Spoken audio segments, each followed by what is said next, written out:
ataupun lapangan Hirak ya, Kota Lok Semawe. Kemudian yang kami muliakan Ketua Ikat Lok Semawe yang ikut berhadir, Tengku Halim ya, dan mando pada kawan-kawan muda, orang-orang syekh dan anak doa-doa adu-adun yang dimuliakan Allah dan mandum. Terima kasih atas kesempatan yang diberikan di malamnya. Tanya berdoa mudah-mudahan malamnya benar berkah lebih pada tanya mandum. Sedikit kita berbicara, ngomong tentang perkara tentang tua yang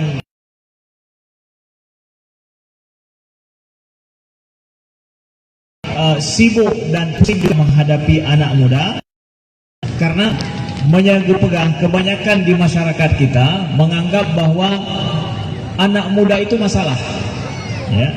Ini yang menjadi problem apa? Anak muda itu masalah, dan orang tua juga menganggap bahwa anak muda itu adalah masa-masa yang penyebab daripada masalah. Nah, sehingga anak gekun leu dengan cewek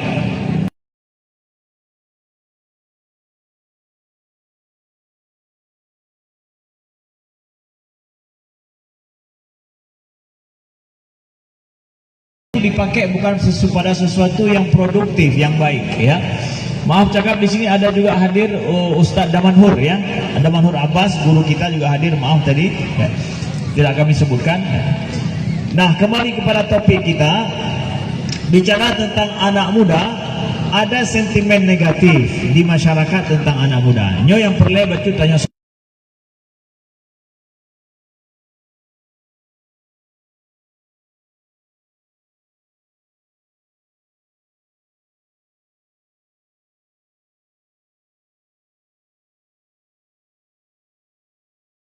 anak muda.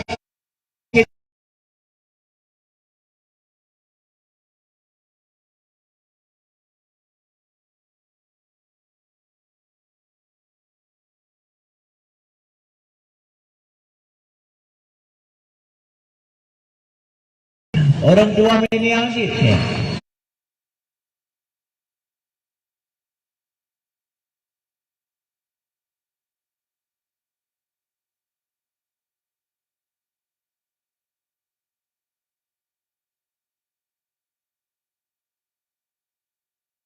Jadi kalau anak muda mentang yang akhir zaman, orang tua bina orang tua akhir zaman.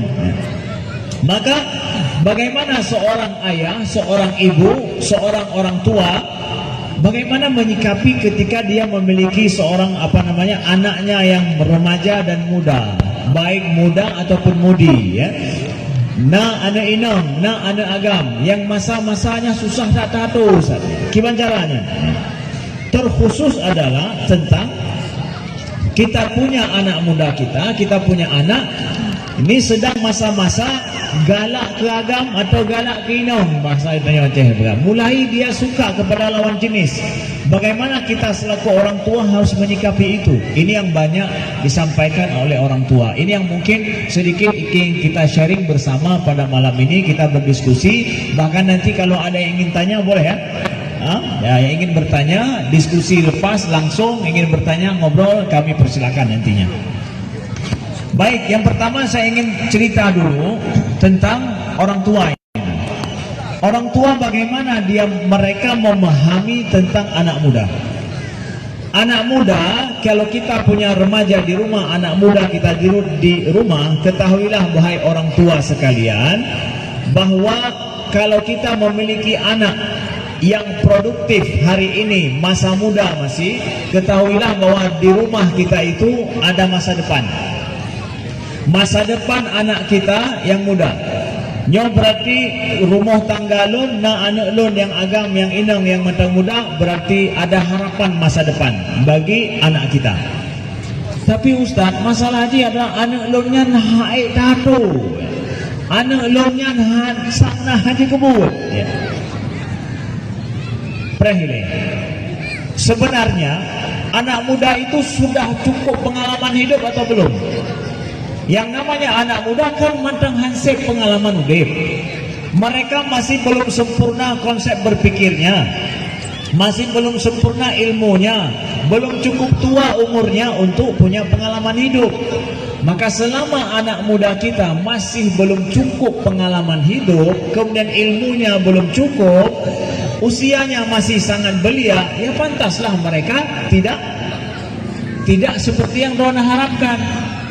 Man kibancik Ustaz, semestinya kalau kita punya anak muda ataupun anak yang muda di rumah, berikan kepercayaan kepada anak kitanya, dukung mereka, bukan banyak menyalahkan. Mana lebih banyak kita memuji anak kita dengan kita menyalahkan. So lebih boleh. Selamanya pekain pesalah beknya bek je hana betul je, atau kita sering mendukung mereka dengan memuji mereka. Sejak dari ubud kakai belum puja, saya mendukung anak-anak kita yang jarang dipuji oleh orang tuanya. Dia akan selalu merasa bersalah. Karena dia selalu merasa bersalah, maka dia tidak pernah mampu untuk berbuat yang benar karena sabar salah, ya. Jadi kitanya lebih datang mana itu sejak ubud. Jadi pola asuh yang salah di sini. Maka ingin kami sampaikan orang tua yang dimuliakan Allah, anak-anak muda itu paling perlu dukungan orang tua. Karena mereka masa pancaroba, masa sulit yang mereka hadapi. Uang tidak ada, pengalaman tidak ada, ilmu kurang. Mereka butuh dukungan yang banyak daripada orang tua. Ini pertama harus kami sampaikan. Anak-anak muda sangat membutuhkan dukungan orang tua untuk menghadapi masa pancaroba. Mereka tidak ingin banyak disalahkan.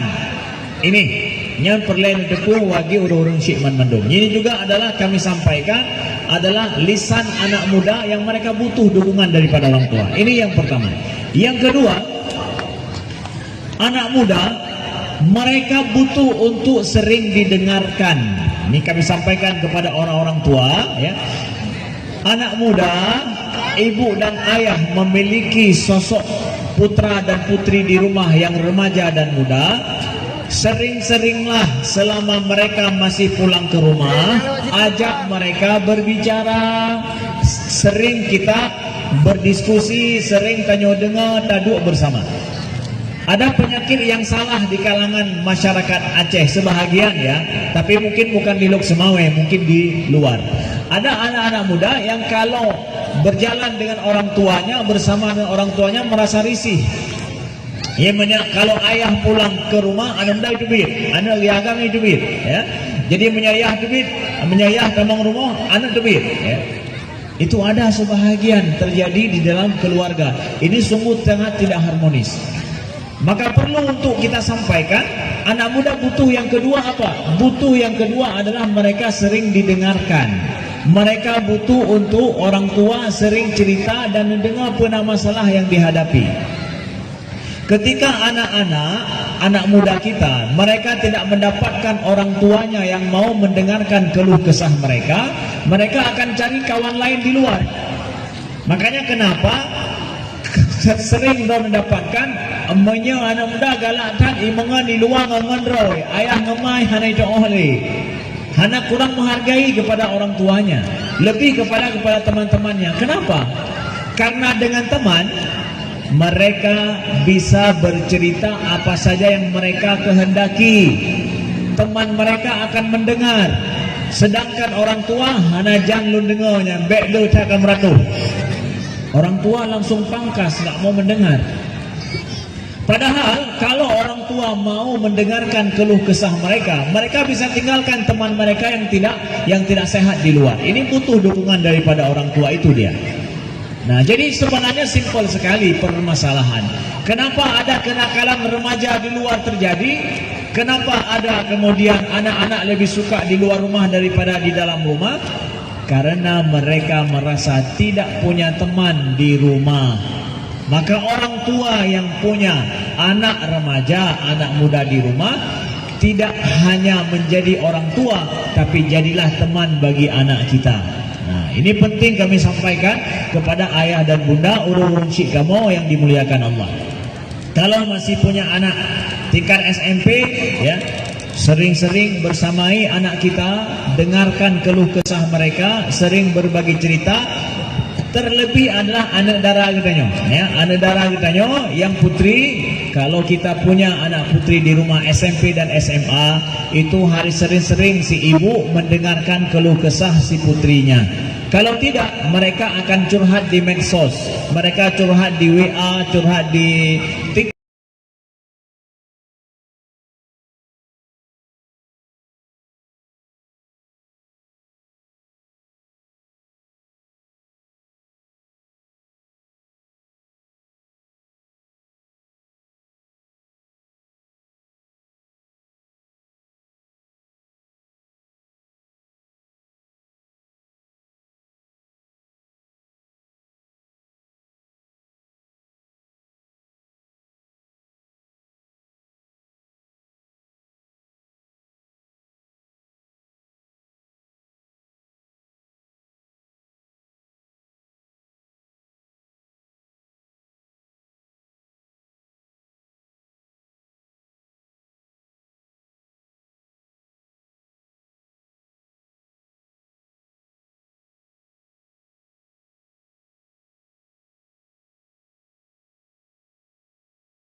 Pendidikan zaman dulu, zaman kolonial.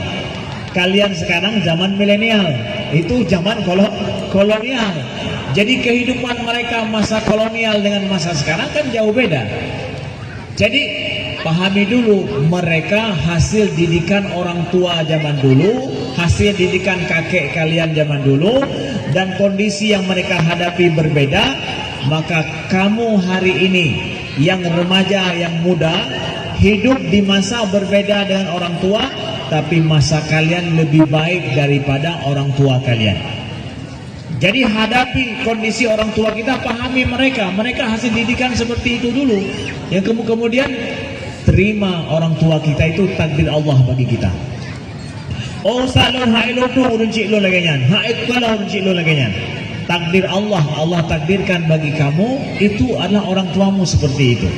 Harus terima dulu takdir itu. Kita ridho dulu takdir Allah. Allah sudah menakdirkan orang tua saya seperti itu. Apa yang mau saya buat?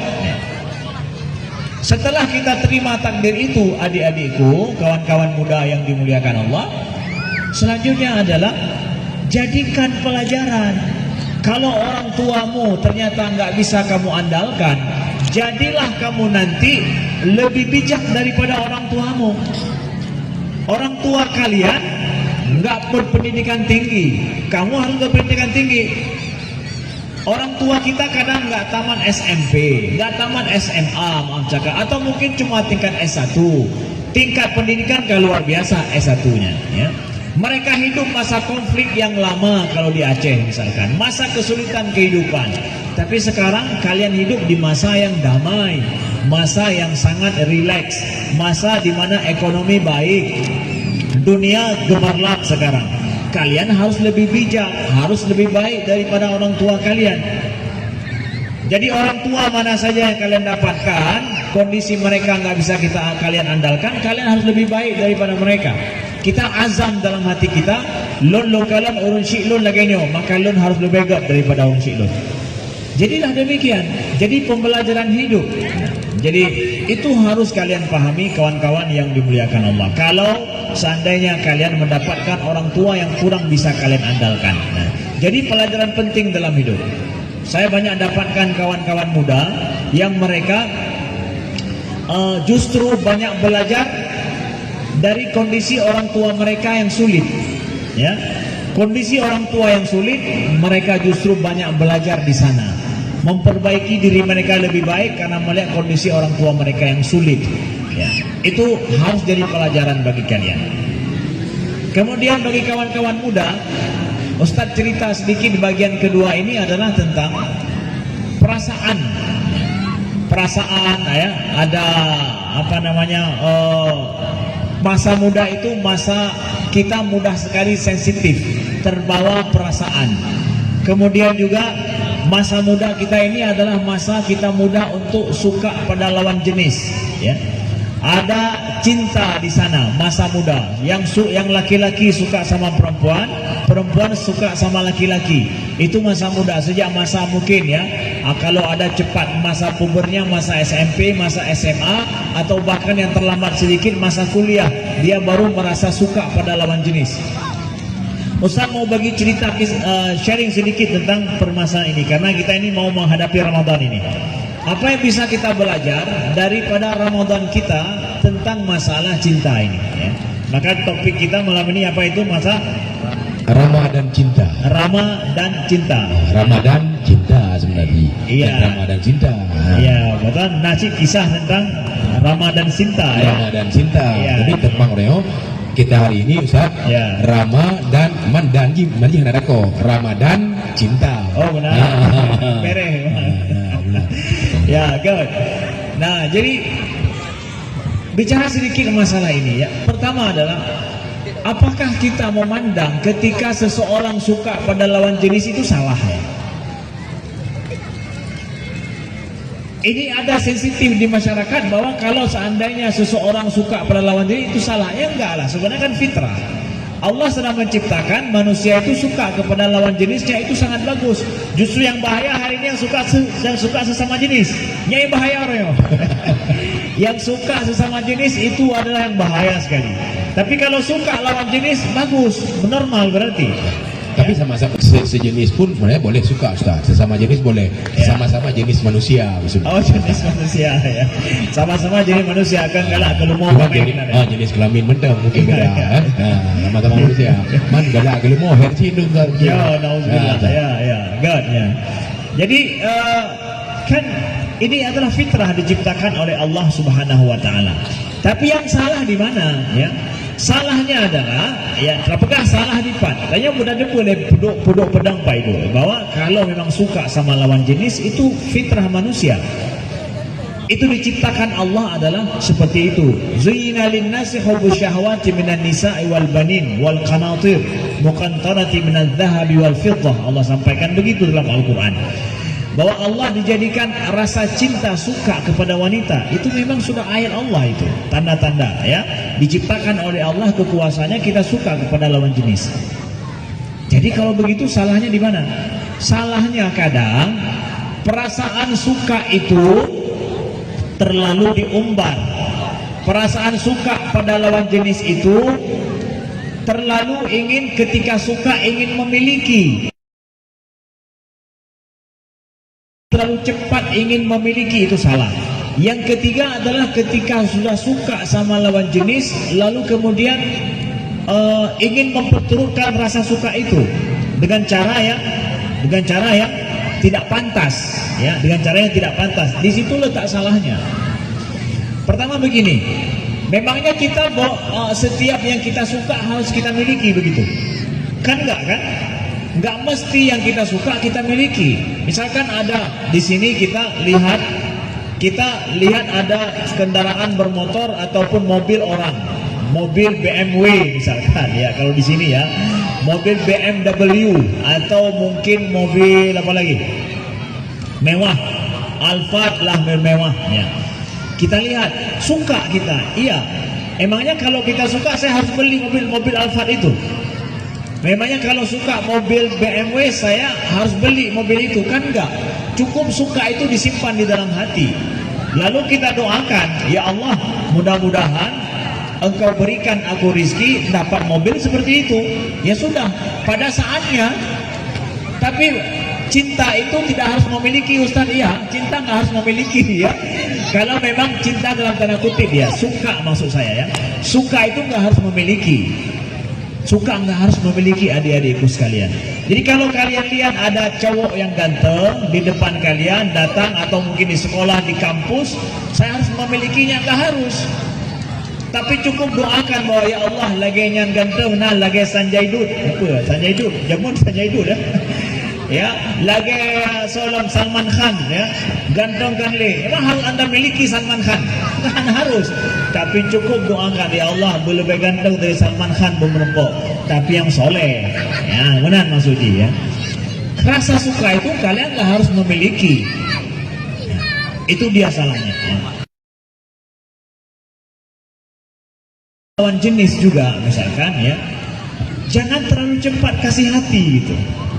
Hati-hati dengan hati ya. Hati-hati dengan hati. Ini begitu suka sama lawan jenis, sudah memberikan hati, aku cinta padamu, sudah macam-macam kan, salah tingkah lah, kemudian baper ya. Ada duku-duku lah. Baper lah ya. Kenapa begitu murah hatimu? Engkau berikan begitu cepat hatimu kepada orang yang engkau suka. Kalau belum sampai pada waktunya, jangan dulu. Ya. Maka bulan Ramadan nanti itu mengajarkan kita bagaimana kemampuan mengontrol nafsu, mengontrol diri kita. Ramadan itu kan mengontrol, kemampuan untuk mengontrol kebiasaan. Mulai dari perasaan sampai nafsu. Maka Ramadan ini nanti mengajarkan kita bagaimana, adik-adikku, kita ini hidup lebih kontrol sedikit perasaan. Apalagi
siap untuk mengorbankan, tapi mereka nggak dapat reward dari kita langsung.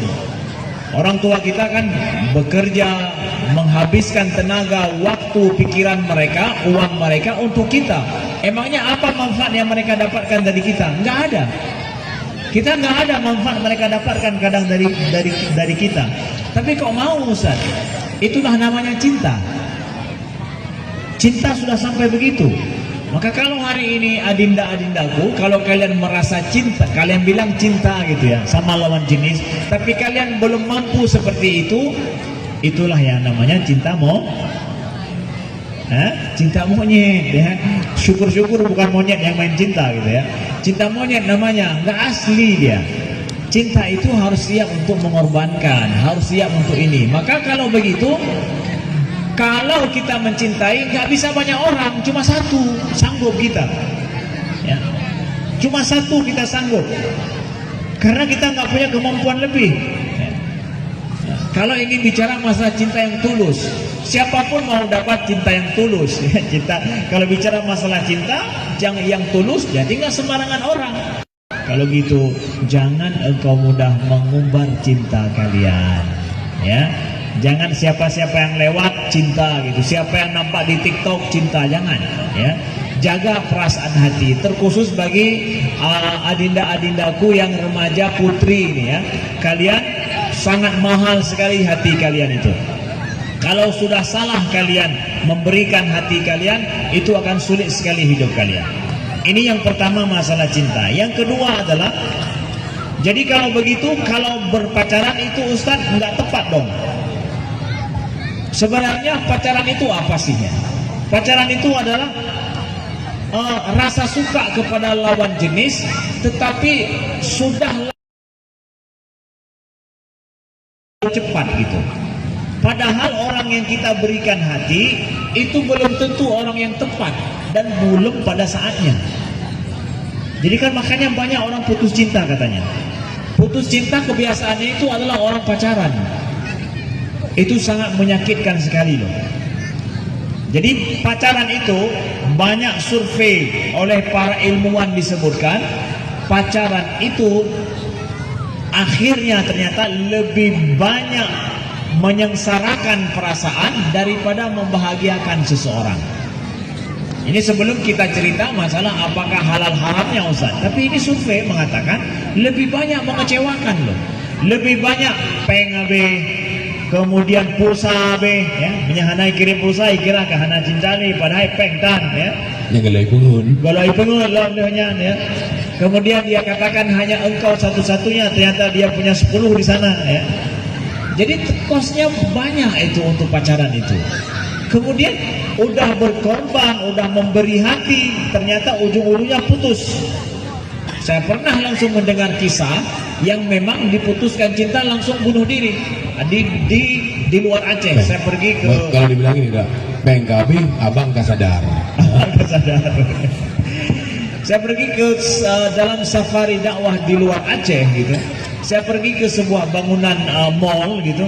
Dia bilang, Ustaz, beberapa malam yang lalu ini ada yang bunuh diri dari atas mall itu, terjun ke bawah, terjun bebas. Kenapa? Karena diputusin sama pacarnya. Bayangkan itu ya, diputusin sama pacar. Putus cinta itu sangat menyakitkan. Kenapa? Karena kalian terlalu cepat kasih hati gitu. Ketika hati kalian kasih kemudian nggak sesuai harapan, itu menyakitkan sekali. Apalagi orangnya salah gitu. Maka adik-adikku ya, yang kalian mungkin menurut kalian berpikir pacaran itu membahagiakan ya, maka sebelum terlambat, sebelum masuk bulan Ramadan, putusin aja ya. Sebelum masuk Ramadan apa? Putusin aja. Demi apa? Menjaga hati kalian yang lebih adem, lebih nyaman, lebih tenang ya.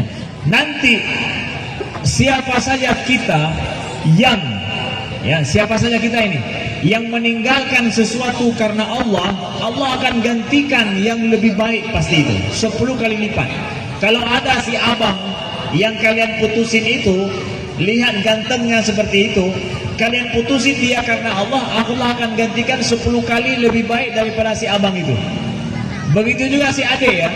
Kalau ada si ade yang cantik, berani kalian putusin ya dengan baik-baik tentu, jangan sampai menyakiti hatinya. Dari sini jangan sampai dia bunuh diri gitu ya. Baik-baiklah, ajak ngaji dulu, ajak kajian dulu, ajak sholat ya, sering-sering pergi sholat. Setelah itu kalian katakan bahwa demi menjaga perasaan, demi menjaga ukhuwah, demi menjaga bulan Ramadan, ya sebaiknya kita temanan aja gitu. Jangan ya tidak lebih daripada teman saja gitu ya. Atau mungkin satu lagi solusinya Ustaz. Ya. Kalau memang sudah cepat ke KUA aja istilahnya sebelum Ramadan. Nya kan? punya kapal. Punya kapal. Punya kapal. Kan Ya. kawai le jangan runci. Oh, jangan runci. Ya, ya. Ada yang kehilangan anak yang pakar domain umi tu boh. Pun ayo door press gini ke runci yang. Nah, yang naga hanu ya cok juga lain tu. Yang tegalagi. Ya. Yo. Alhamdulillah. Gimana? Kana? Dalam. Anak pun kebahanan. Tapi kebahanan apa bejilo-jilo kulkas. Nah. Ya. Jadi tadi Ustaz cerita apa? Bahwa siapa yang siap untuk meninggalkan sesuatu karena Allah, itu Allah akan berikan gantinya 10 kali lipat lebih baik daripada yang kita tinggalkan. Ya, kalau kita tinggalkan sesuatu karena Allah itu yakin itu ya. Kalau ada ya si Adinda yang cantik menurut kalian ya, tapi belum masanya, belum saatnya kalian berkomitmen, justru lebih belanja, kemudian banyak menyakitkan hati, banyak menghabiskan waktu, menghabiskan energi, kuliah kalian nggak selesai hanya gara-gara itu, maka Allah nanti akan gantikan loh.